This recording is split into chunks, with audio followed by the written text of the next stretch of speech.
يا هلا. في الفترة الأخيرة انتشر مقطع يظهر الممثل خالد الجبري وهو يقلد اللهجة التهامية بطريقة ساخرة، وناس كثير رأت إنه أساء لأهل تهامة بشكل مباشر، ولكن أهل تهامة لم يصبروا على هذا الكلام وقاموا ببيان احتجاجي. يقولون في نص البيان: نحن أبناء تهامة نعبر عن استيائنا الشديد من المقطع المتداول للممثل خالد الجبري، والذي تضمن سخرية من لهجتنا التهامية الأصلية. التهاميون جزء عريق وأصيل من اليمن بتاريخهم وثقافتهم ولهجتهم التي تعبر عن عمق الأرض والبحر والإنسان. ما قام به الجبري لا يعد فنا، بل إساءة إلى شريحة كبيرة من أبناء الوطن، وتجسيد الصورة النمطية لا تليق بشعب متنوع بثقافته ولهجته. نحن لا نطالب اعتذارا شكليا، بل احتراما للإنسان اليمني بكل تنوعه ولهجته.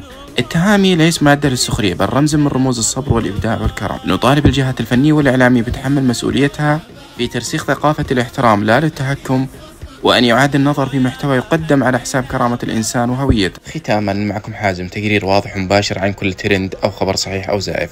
سلام.